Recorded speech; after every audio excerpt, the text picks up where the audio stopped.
Hello and welcome back to AI TV. I'm Timbekile Mkhototo coming to you from this year's AI Expo Africa. This is the second day, and now we're going to speak to another interesting person who we've met in the halls of the Sandton Convention Center. That's Rene Kotze. Where's Rene from? She's with the National Institute for Theoretical and Computational Sciences. I'll repeat that. Rene is with the National Institute for Theoretical and Computational Science. I had to do it twice, Rene, so I could see if I could really pronounce all of that. Good to see you. Talk to me about NITheCS, its background, and the work that you do. Okay, so first of all, I have to congratulate you on being able to pronounce it. Because that is really excellent. That's me done for the day. Yeah, I normally tease and say I need to have a glass of wine to be able to pronounce it because it's such a long name, but it's such an all-encompassing name, and I think it's so important. And before, I want to thank our government for putting this in place. So I want to tell you what an amazing initiative this is. First of all, also thank you to the AI Expo people for putting this amazing expo in place. There's a lot of wonderful discussions happening, a lot of wonderful contacts being made. So this thing is something that is so much part of what should be on the calendar. And thank you also to, there are many embassies that get involved, there's governments, departments that are getting involved to really elevate this to an amazing level. You've got South Africans, you've got people from other parts of the African continent, Europe as well. Exactly, absolutely. So NITheCS, our institute, and we pronounce it NITheCS almost like SpaceX. Right, okay, NITheCS. Yeah, right. Exactly. So Got that's you. easy. Yeah. So our institute is basically funded by your tax money, goes to SARS, goes to Department of Science, goes to the NRF, National Research Foundation, comes to us. Right. So the wonderful thing is to know that anybody watching this that contributes to this country's tax is helping this institute do wonderful work. So we have a consortium of 26 universities. So basically, if you're talking to us, you are then talking to all 26 universities in South Africa.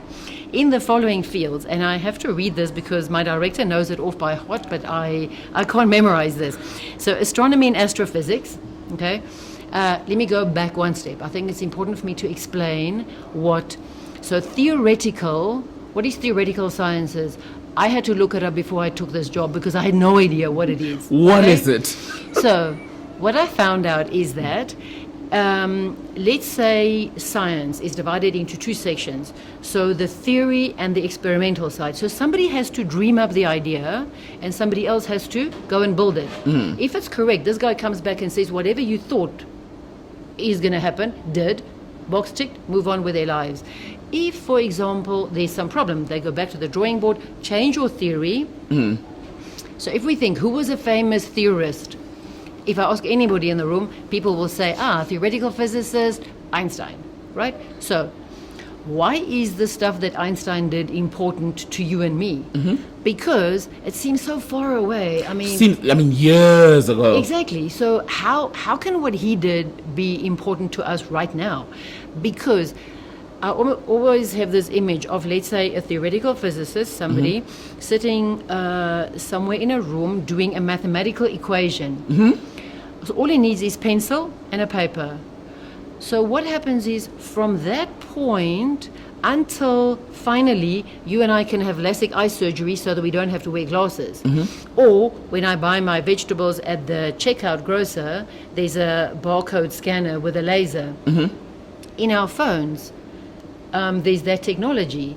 So stuff that somebody did years and years ago finally end up being in the technology that we use today. So preservation of knowledge in a way. Absolutely. So in our name, theoretical, some people need to come up with their theories, and then computational, other people need to compute. So that's why when we speak to learners at school, we have to say to them, guys, parents, please support your kids to do well at mathematics. And please remind me that your next question, please, you can ask me about support for kids at school. Right. Okay, and what initiatives we can all do to make extra math classes, for example, available to kids. Because it's evident that those kids are one day going to be at this AI Expo, but we need to start preparing them now. Young. Yeah, exactly. So, what So computational is basically anything to do with computers. So if, let's say, you ask ChatGPT, that happens to be my best friend these days. If you Actually, before we started speaking, she was on ChatGPT showing us just how easy it is to use. And it's actually incredible. To see it in real time is amazing. I literally these days, before I do any letter, like in the old days, let's say a director would have a secretary that he would dictate a letter to. Yes. She would type it, he would check it, sign it, and then fax the letter. So now it happens in seconds. I dictate it to ChatGPT, it records it, it puts it into writing. Right. It fixes my grammar. I literally just copy it, put it into an email, send. That's incredible. So it makes people more efficient. Which is the other argument is, and I want to get to the fields that we cover now.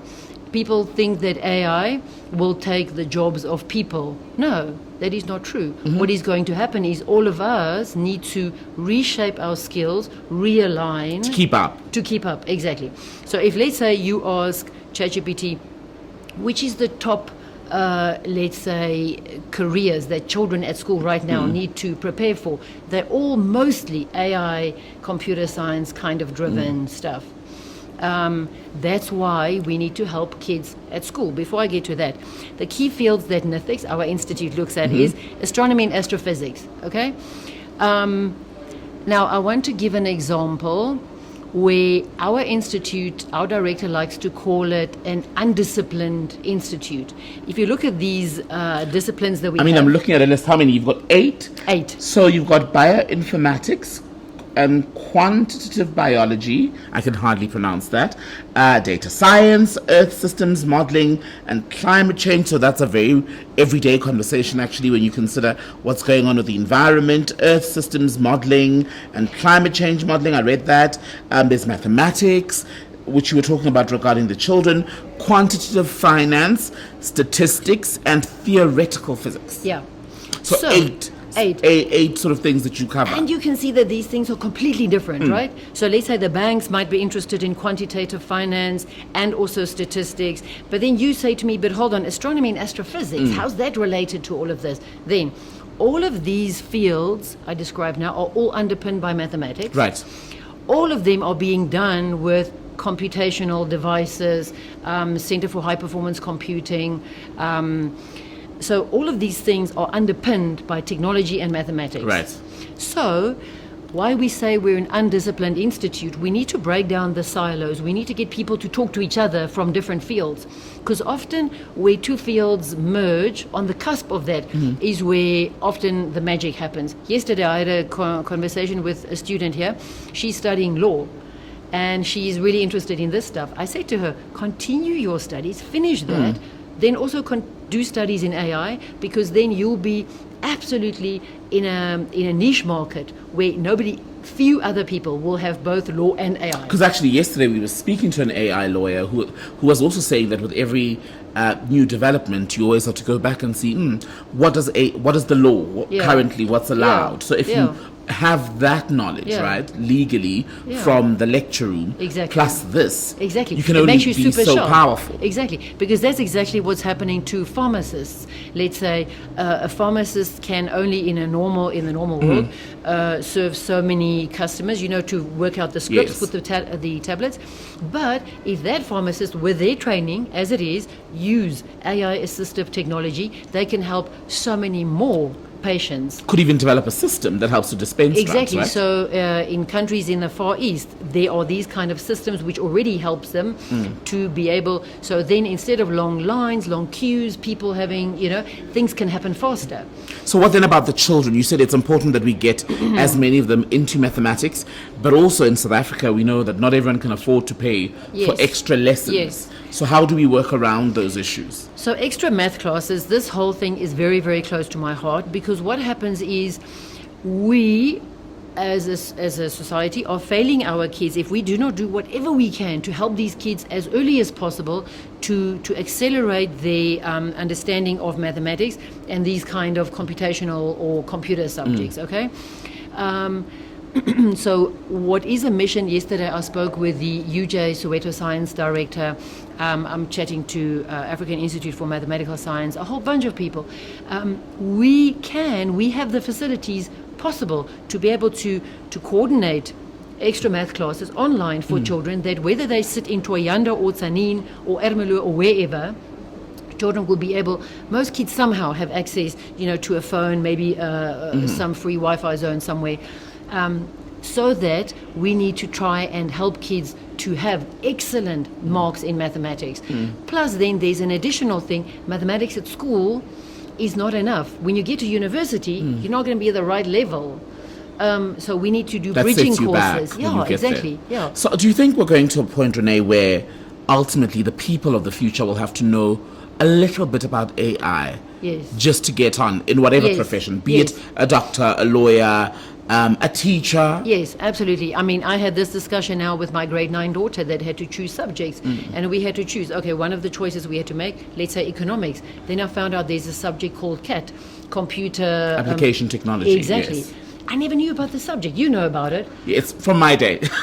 So apparently, from what it sounds like, it teaches you a little bit of coding, a little bit of Yes. website writing. That's exactly this kind of stuff. That's the mini-me of the stuff that we have here at the AI Expo. And it's also, I mean, just on the issue of CAT, it's had to evolve over the years. I remember when I was in school just over a decade Yeah. ago, it wasn't as advanced as coding. Yeah. But in the decades since, Yeah. those modules are being in. added onto it. Exactly. And I think these things, if a child has got some of this background, you can always add stuff easier onto it. It's like a lot of these coders and developers, if they know one or two languages, let's say Julia or Qiskit or whatever, then you can always learn other languages if you already know a Right. few languages. And who do you work with typically, Rene? Is it mostly academics? So we have 300 associates all over South Africa at 26 universities. These are all the professors and PhD people in these 8 fields. We then work with these students. So we have a bursary program which is funded by our DSI, NRF, our government. We then also work with corporates. They would come to us and say, look, we have this advertisement, can you please advertise it? Because then they know that if they advertise it into our network, the students that are about to finish or maybe do internships are on our mailing list. So that get is a a good massive crop of people. Exactly. So that is a massive strength that we have as NITheCS, is that we are plugged into 26 universities. The absolute cream of the crop students are aware of us, or we can get hold of them. We might have their supervisor's details, and the supervisor might say, I've got this student, please help this person with a bursary or internship, or find a supervisor, or whatever we have to do to help. And you've been working the floor here at the AI Expo. How crucial are gatherings such as this for the work Crucial. of an organization such as NITheCS, Absolutely but also crucial. the broader goal Yeah. of getting the country, the continent, the world Yeah. to be on the same level in Yeah. terms of knowledge Yeah. and innovation? Yeah, so it's massively crucial. So one of the things, over and above having a stand here, our director gave a talk. After his talk, many people would come to us that maybe knew us or didn't know us. We make new contacts. We have a number of tickets every year along with our stand that we hand out to lecturers, people in corporate, students, and those people then work the floor. I've had it where students in the past come to me and say, I've had job offers, literally from being here. So okay, this is something I haven't thought through, but I'd like to propose it, that potentially this show could in the future become like a job market where maybe we can, I know that in the UK, these kind of things happen where there's a fair exactly like this, where potential employers go exactly like this, and potential students come, and they then get matched up. Like speed dating, but for it work. It sounds like Tinder for... Tinder for work. Yeah, exactly. So I think that is what's necessary, because the workplace is hungry. Corporates need really good people with skills. And I think what is happening is we need to bring these two parties together. So what would be the ideal is if this expo could evolve. I think that, in my mind, is like the next possible arm that could be attached onto this. Rene Kotze, it's been really good to speak to you. I've Thank learned you. a lot. Wonderful. Thank you so Nice much. meeting you. Lovely meeting you. Thank that was you. Rene Kotze from the National Institute for Theoretical and Computational Science. You're watching AI TV.